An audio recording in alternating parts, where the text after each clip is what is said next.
In August of 2013, a 26-year-old father made a frantic call for help from a dark field in rural Texas. Whatever he was trying to say was never fully understood. This frantic, garbled message was the last time anyone is confirmed to have communicated with him. For nearly a decade, his disappearance became one of the internet's most haunting mysteries, with this recording at its center.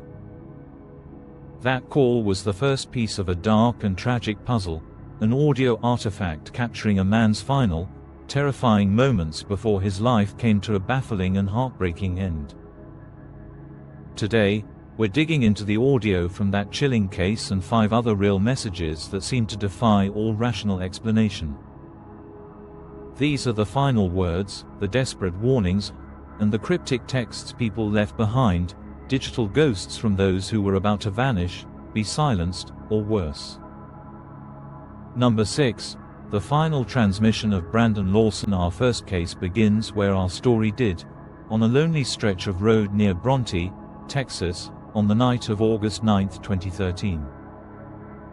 Brandon Lawson, a father of 4, found himself stranded after his truck ran out of fuel and placed a call to 911. The recording, which you just heard a part of, has been obsessively analyzed by internet sleuths for years because it is chaotic and notoriously difficult to decipher.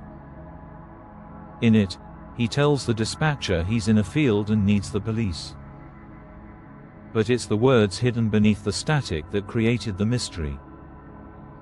Some listeners believe the confusion may have been caused by exhaustion, fear, or the terrain itself, but no explanation has ever been confirmed. Who they could possibly be is a question that has never been answered. Shortly after the confusing call, his brother Kyle drove out to Brandon's abandoned truck. While a deputy was at the scene, Kyle's phone rang. It was Brandon, claiming he was bleeding and that he could see Kyle in the distance. Then, the phone went dead. That was the absolute last time anyone ever heard his voice. An exhaustive search of the rugged Texas landscape turned up nothing at all.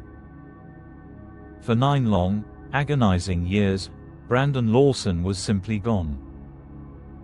Then, in February 2022, a private search party made a breakthrough, finding clothing identified as Brandon's just over a mile from his truck. Nearby, they discovered human remains. Later that year, DNA testing officially confirmed they belonged to Brandon Lawson, finally allowing his family to bring him home after a decade of unbearable uncertainty. But the message lives on. That 911 call remains a terrifying artifact, an audio recording of a man's final, desperate moments and a mystery of what really happened in that dark field that may never truly be solved. Number 5. The calm before the silence. Brandon Swanson. Another Brandon, another dark road, and another phone call that concludes with absolute, unnerving mystery. In the early morning hours of May 14, 2008, 19-year-old college student Brandon Swanson was driving home from a party in rural Minnesota when his car slid into a ditch. He was uninjured, but his car was completely stuck. So, he did what any of us would do. He called his parents for help. For the next 47 minutes, Brandon stayed on the phone with them, and the conversation was disarmingly calm, almost ordinary. He told them he was walking toward what he thought were the lights of Lind, a nearby town, and described the landscape around him to help them pinpoint his location. His parents drove through the area, searching desperately, but they couldn't see him anywhere. He told them he could see their lights flashing, a sign they had to be close, but they saw nothing but darkness in return. He was still on the line with his father, walking through the pitch-black fields, when he suddenly yelled a single curse, often reported as, "Oh, shush," and then, the connection was severed. 47 minutes of calm, reassuring conversation, cut off in one terrifying, inexplicable second. His parents tried calling back, again and again, but there was no answer. An intensive search began. Police, using his cell phone data, made a shocking discovery. Brandon wasn't anywhere near Lind. He was actually close to Porter, Minnesota, nearly 25 miles from where he believed he was, a fact that makes his certainty that he saw his parents' lights even more confusing. But even with this new information, extensive searches of the fields, rivers, and woods in that area turned up absolutely no sign of Brandon Swanson. He has never been seen or heard from again. That final, sudden outburst is the only clue to what he stumbled upon in the dark, the sound that marked the exact moment he was seemingly erased from the world. Number 4. The voice of the Golden State Killer. Not all messages are a desperate cry for help. Some are a cold, deliberate promise of violence. Between 1974 and 1986, a single serial offender terrorized communities across California, committing at least 13 murders, over 50 rapes, and more than 100 burglaries. He was known by many names, like the East Area Rapist and the original Night Stalker, but today the world knows him as the Golden State Killer. One of his most horrifying tools of control was the telephone. He didn't just attack his victims, he psychologically tortured them, ensuring the horror never ended. He would call them for weeks, sometimes even months, after his assaults. Often, he would just breathe heavily into the phone, a silent and menacing presence. Other times, he would whisper threats, making sure his victims understood that their ordeal wasn't over and that he could reach them at any time. One of the most infamous recordings associated with the case was a call made not to a future victim, but to a woman he had already attacked. In the recording, you can hear heavy, ragged breathing, and then a distorted, whispering voice that seethes, "I'm going to kill you." It's a sound completely stripped of humanity, a raw instrument of terror designed to remind his victim that he was still out there, watching and waiting.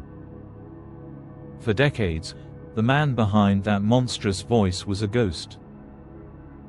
But in 2018, thanks to forensic genealogy, Joseph James D'Angelo was finally identified and arrested.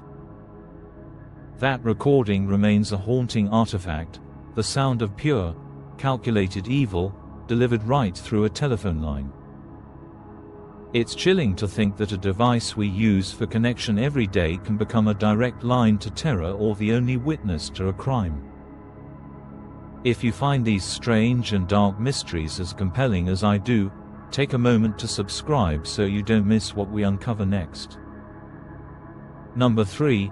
The contradiction, Brooklyn Farthing. Sometimes, the scariest message is the one that makes no sense at all, because it feels like a lie. On June 22, 2013, 18-year-old Brooklyn Farthing was at a house in Berea, Kentucky, after a night out with friends. Around 4 a.m., she started sending a series of texts, trying to arrange a ride home. Her messages to her ex-boyfriend grew more and more urgent. "Can you hurry?" one read. Then, a few minutes later, "Please hurry." Finally, the most chilling text of all was sent from her phone. "I'm scared." These messages paint a very clear and alarming picture, a young woman in a distressing situation, desperate to leave. But then, an hour later, at 5:30 a.m., one final, jarringly different message was sent from her phone to another person. It read, "Never mind, I'm okay. I'm going to a party in Rockcastle County." After that, her phone went silent for good. Brooklyn Farthing was never seen again. She left behind her purse, her shoes, and all her personal belongings. Days later, the house she was last seen in mysteriously burned to the ground, with investigators determining the fire started on the exact couch where she was last spotted. Her family and investigators strongly suspect Brooklyn didn't send that final, strangely calm text. They believe it was sent by someone else to create a false trail, a deliberate deception designed to throw off the immediate search. That last message wasn't a change of heart. It was a cover-up, a text meant to buy precious time for a predator after she had already been silenced. Number 2, the abduction. Angela Hammond. On the night of April 4, 1991, 20-year-old Angela Hammond was on a payphone in a quiet parking lot in Clinton, Missouri, talking to her fiancé, Rob. She was 4 months pregnant and joyfully expecting their first child.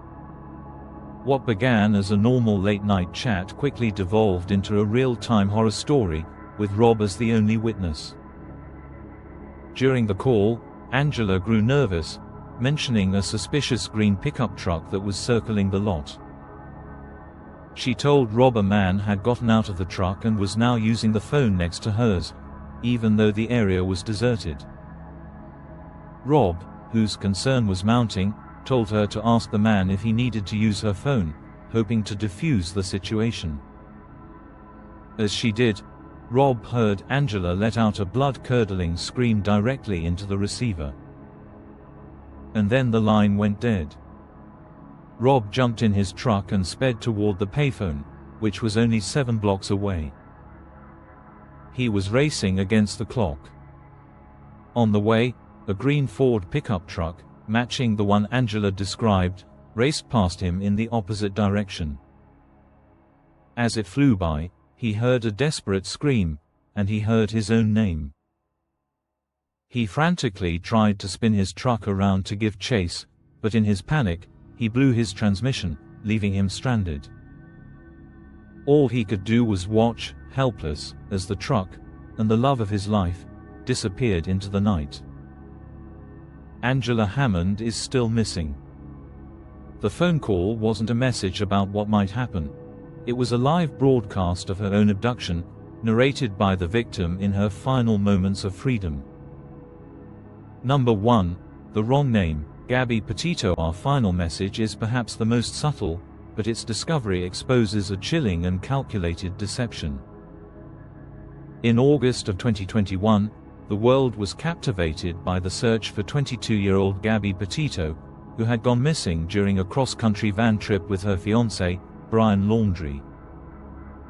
As her family grew frantic for any news, they continued to receive text messages from her phone, creating a confusing and false sense of hope. But one text in particular sent a massive wave of alarm through her mother. On August 27, Gabby's mother, Nicole Schmidt, received a text from her daughter's phone that read, "Can you help Stan? I just keep getting his voicemails and missed calls." On the surface, the message seemed harmless.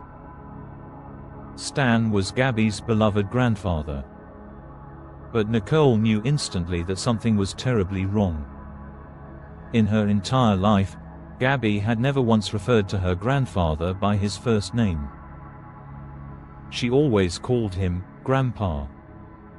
That one word, Stan, was the tell. It was a small but profound mistake, a clear sign that whoever was texting from that phone was not her daughter. It was an imposter who didn't know the intimate details of her family relationships. Investigators later determined that Brandon Lawson had sent messages from her phone after her death to send these messages, a cruel attempt to create the illusion she was still alive. He later admitted to killing her in a notebook found with his remains. That text wasn't a cry for help from Gabby. It was a cold, calculated lie from her killer, a ghost in her machine, using her own phone as a puppet to cover up an unthinkable crime. From a frantic 911 call in a dark field to a single, incorrect word in a text message, these communications are the last echoes of people caught in moments of pure terror. They are fragments of a truth we may never fully understand, digital imprints left behind just before everything went silent forever. Which of these messages do you find the most unsettling? And what do you think happened in those final, unrecorded moments? Let me know your theories in the comments below. Thanks for watching.